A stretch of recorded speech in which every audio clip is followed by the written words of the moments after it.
Barefoot Bruisers. What's happening, guys? Got the DSK kickstand and Damascus on me today. Actually, let Rick borrow this one. Ultimate E to C. Just got it back yesterday, so I had to throw it in the pocket today.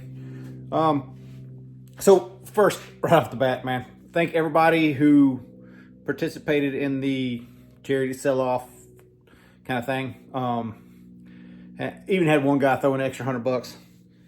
I don't know if he wants to be mentioned or not, so I'm not gonna call him out on it. But somebody even threw an extra $100 just to be cool, knowing it was going to charity. So ultimately, I sold every knife that I listed, and on top of that, a couple people missed out. You know, like I think the one that seemed to be more asked about was the cheapest one, which is that Tucson, which got snagged right away.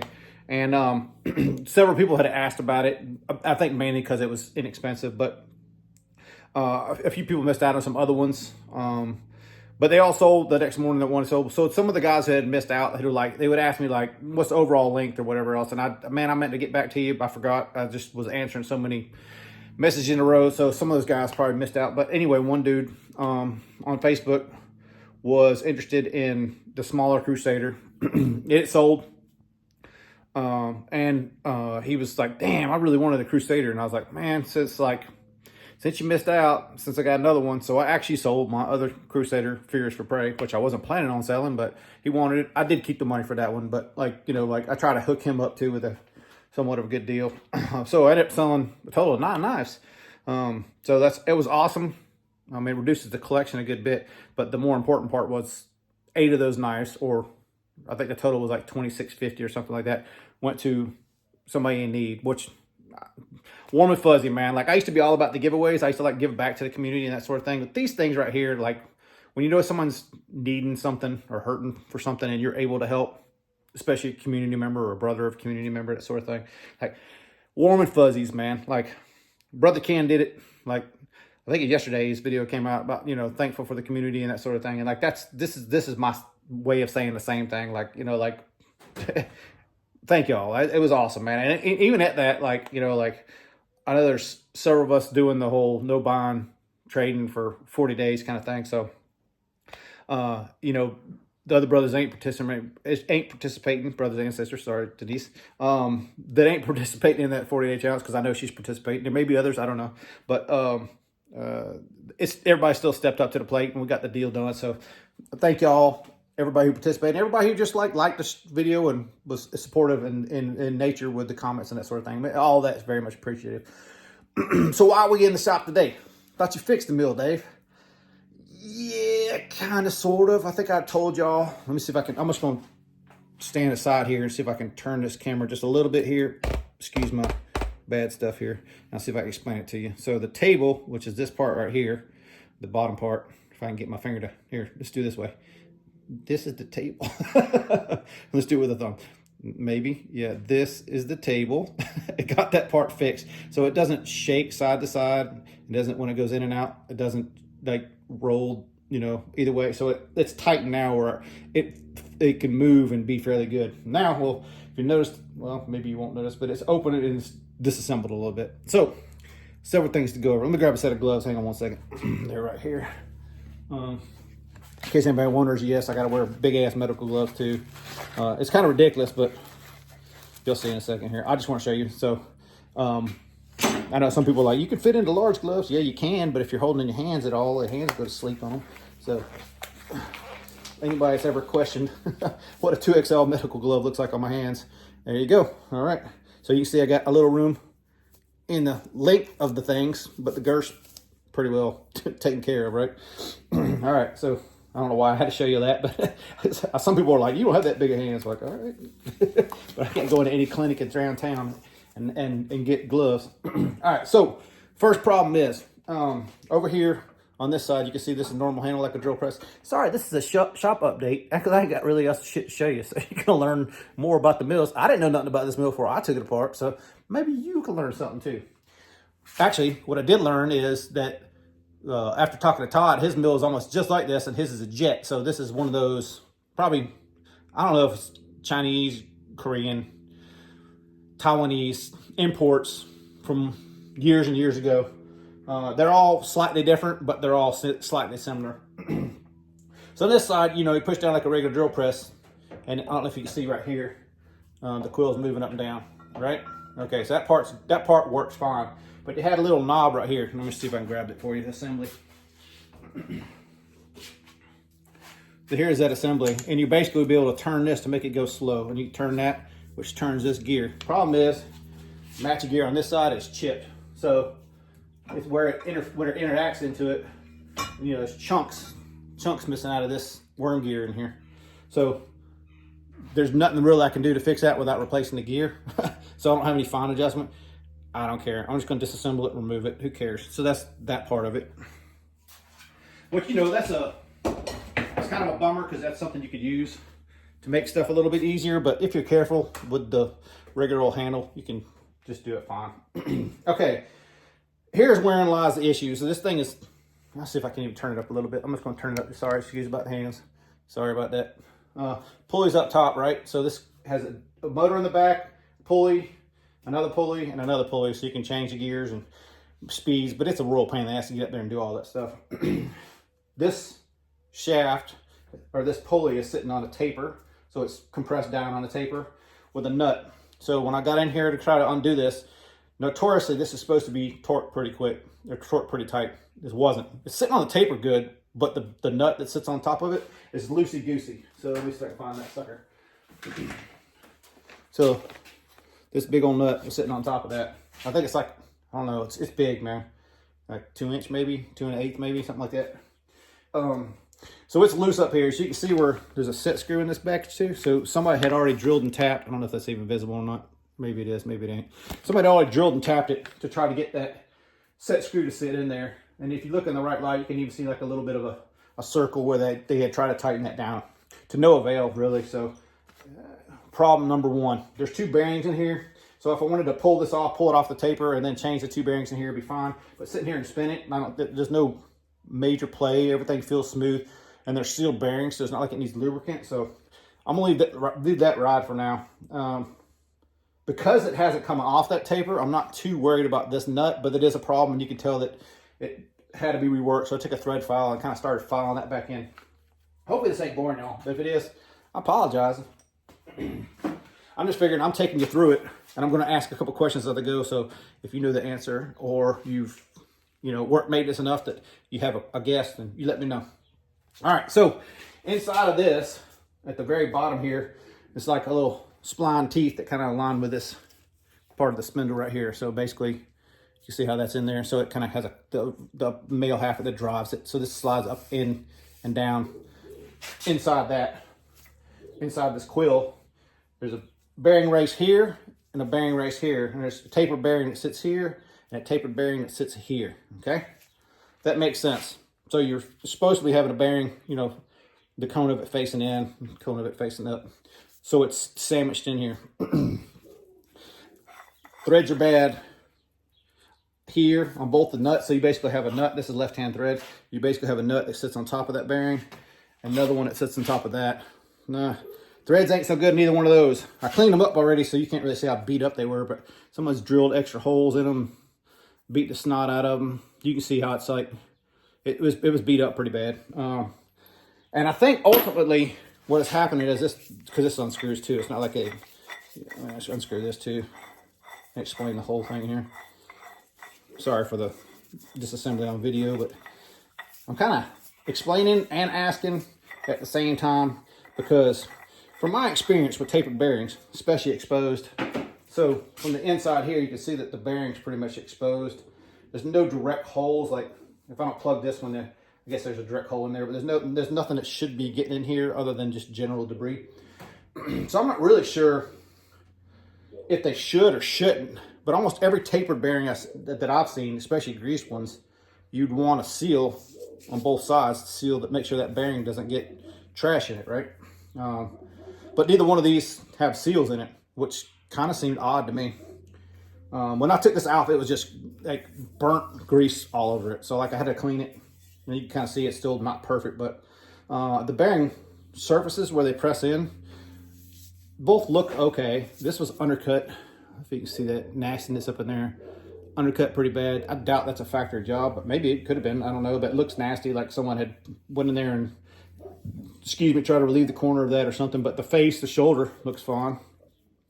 But what I think's happening is this thing's running, is the nuts are backing off, and then it's allowing this up and down play, which, you know, in turn your bearings aren't sitting right, so it's kind of floating more or less on the bearings. That's my suspicion, or what I suspicion. That's my guesstimate. But when I looked the bearings up, so I had to get new bearings. I'll go ahead and show you the bearings real quick. Not that it'll make a difference, but this is the bottom spindle bearing. These were nasty before I started cleaning them too. But you know, you get a big size bearing in there. I just got lubed up with W40. You can see some of the stuff that's still on the roller bearings. It was caked all on these things, just super caked. So I'm guessing it's just grease. But you know, these bearings have obviously been replaced, and spinning it, it doesn't spin bad. Like, it doesn't feel too bad. I don't see any like major flaws in like the bearing or the bearing race. Like, you can put it in there and feel it, and it feels decent. Like, it doesn't feel bad. I don't feel any rough spots or anything like that. So that's the only thing that makes sense to me, is it's slightly loosened, and then basically I'm guessing inside that bearing and bearing race are kind of walled out a little bit now, because, you know, hardened steel kind of bouncing, even a little bit of movement, it's going to wall the races out. But looking at them, the races both look fine. So the question I have to you guys, especially the mechanically inclined guys that take stuff like this apart, one, do you think it should have seals? It kind of seems odd to me that it doesn't. Not really too exposed, because here's the end of the spindle that I was just showing you a minute ago where this bearing sits. But this screws up on top of that shaft. So basically the only part it could go in is like where the threads are around the threads, and you got this whole spot that's basically pushing on the back side of that bearing like that. So it's not like this is going to get a lot of exposure, but it could, you know, especially if you're blowing air in there, it could get still somewhat open, I guess, to getting or susceptible to getting chips and stuff in there. I didn't see really any major chips or anything in there. The second is what lubrication. Because I think when I looked these bearings up, that's what I started to get to a minute ago, was I think they said lube with light oil. How you gonna get in there and lube them? Like, you can lube it once, but if it's a light oil, it's gonna sling it, and you're gonna need to add more oil, right? It's my thought. Like, that doesn't make a lick of sense to me. I mean, I've heard people coming in here and like dropping oil on the spindle shaft, but you can look right here on the top, like you can drop it in the bearing, but how's it going to get past the bearing to get down here to get to, you know, like there's a shoulder here too. So how you get light oil all the way down there? Doesn't make sense to me. So right now I'm thinking grease, but what kind of grease? Wheel bearing grease maybe? Don't know. I got some axle grease too. I'm not really sure, to be honest with you. And the same with the spline shaft, where it kind of interacts with the pulley in there. What kind of grease? I don't know. So if you guys are familiar with that stuff, or you know, industrial mechanic, like I know T-Mac's industrial mechanic, if you got any ideas, throw them my way, because I'm kind of open. I got it apart. I kind of want to put it back the best I can, to do the best I can with it. I don't know what I'm going to do to keep the nuts themselves and the jam nuts from backing back off yet. You can see on that one too that someone tried they started to thread it. I don't know if it's even threaded at this point, but it definitely didn't make it if they did put a set screw in it. It didn't retain it. But, you know, if you do something like that and drill into that spindle a little bit and then kind of, you know, seat it, I think that would probably work. I'm thinking that's probably what I'm going to do up there too, is the same kind of set screw in on those nuts, on both retaining nuts, but drill into the spindle and into this tapered shaft just a hair, because I can always come back with it with a thread file if I have to and clean it back up. But something to keep it from spinning, you know. That's the only thing I can think of right now. You guys got better ideas, let me know. No return spring, so you can see it basically just sits where you put it, but I think the spring goes from here up to like here. I may or may not get another one. I don't really need one, but that's kind of where we're at on the mill. So as far as mill work goes, I'm gonna turn this camera back up so I ain't got to crouch down. As far as mill work goes, I'm kind of stopped at this moment. Until I get this one kind of figured out. And I've ordered the bearings. I got this tore apart last Sunday and ordered the bearings Sunday night, Monday morning, somewhere in there. But like before they would have shipped, you would have thought. And they were coming from like California or something. So I figured sure that I'll have them for the weekend. But I think I just got notice yesterday that the one of them finally shipped. So 2 different places. I guess priority shipping is not really a thing for some people. So So, you know, I guess we're spoiled these days with like Amazon. You can order something and that day or the next day you get something. If you're close to a metro city or distribution center from Amazon, at least one of them is like 20 minutes from here. So like in between me and Eon's house there's a distribution center. So like, yeah, I'm pretty spoiled with the whole, you can order it and get it the next day. I probably should have got them off Amazon, but I didn't feel like looking through all that and making sure I got the right bearings. I got the same ones that were in it. I think they're NKN or NTN or whatever the hell those are. But yeah, that's kind of where we're at on the whole shop and shop update thing. So if you get any information, let me know. Other than that, I'm pretty much just piecing it back together. So like, I'm torn because I really enjoy the manual mill. I like doing stuff in manual mill, but it doesn't make sense to me to sink a lot of money into this. Bearings, we're talking about like $100. Like, you know, who cares? It's $100. Not that big a deal to try a fix for $100 and see if it works. New bearings, new bearing races, and then obviously have to pull the races out of that one still. But and then, you know, hopefully get this machine with less runouts so I can do a little more precision work, because 12-thou runouts not really that good. Like most spindles, they say once it gets like 2 or 3 thousandths, you know, you got to rebuild the bearings and get new bearings in it. So like this is like way beyond what normal would be. So the only thing that makes sense to me is because this is the like I was saying before, what hold the taper bearings in was loose and it was just bouncing around a little bit. That's the only thing that makes sense to me. But I don't think I want to sink. Like, could I get a new spindle or new spindle nuts and that sort of thing for like, say a Jet or something that is a little more name brand that probably still has a part available, or maybe you'll find somebody who makes a part for it. Could I make it even myself? Yeah, I probably could make that. I don't have all the equipment here to do that, or I could get it made either way. But is it worth putting that time and effort into that, or should I just fix that CNC mill? Because that CNC mill has literally been sitting there, and it just needs a little bit more intelligence to what I am. Like, I just need somebody with this much more experience to get it running for me. But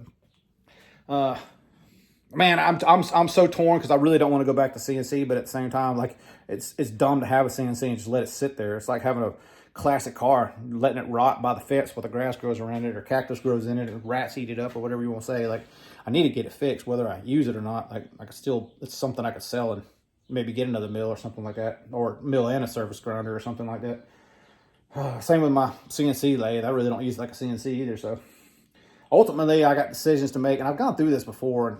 And those of you who see me kind of struggle with this decision, it's like, I really want to like get the CNCs running and then make a decision. Like, is it good enough for what I want to do, or should I just pass it on to the next guy and let him have that problem? But I think if this goes by the wayside and I get rid of my CNCs, pretty much at this point, I'm not going to be back on CNCs. Like, it won't make financial sense to go back to a CNC unless I want to dump in, you know, because I got both of these for what price you pay for a manual mill for both of them. So if I sold them, even if I got a decent amount of money for it, like, unless I stuck that right back into another CNC, if I bought manual machines for the price that I sell these for, or traded for, or whatever like that, like, the chances of me getting CNCs again slim to none, because I got these in a good time economically for myself. So I don't know that that's going to be the case for a while here. Yeah, we're going to call it there, I guess. 18 minutes of me rambling about my mill being broke down and what I can't do. I am going to jump in on the grinder and do what I can grinding wise, but like, yeah, I got a couple from Billy that I like to do reblades on, and there was just two that one of them that I had sold a while back, and we realized the blade was pretty much shit, and then the other one was like one that just sounded like a good challenge. And you know, Billy's not super active in the knife community anymore, still does his podcast Operation Exchange, I think that's what he calls it. It's in my feed. I subscribed on, or not subscribed, but yeah, liked or whatever it is on Spotify, and it always pulls it up for me when you get new ones out. But just like videos, you can't watch them all, can't listen to them all. So I enjoy the ones I do catch. But Billy's still around, still doing his thing, and I think he'll probably pop back in the knife community. He just needs a break, man. Maybe he won't. Maybe he's done with it. I don't know, but I think he's still around. What am I waxing poetically about here? I don't even know. Plans, I guess, maybe. So, like, I plan on doing a couple for him. Still got Evan's reblade I got to finish on that S Mini. Once again, I can't really do a ton without the mill at this point. I can do maybe the next step with the drill press and lathe, and then maybe, you know, it's like you gain a step, you lose a step. So I'm making the backspacer. I got to relieve the backspacer. So I don't know, maybe you guys haven't seen this. This reminds me too.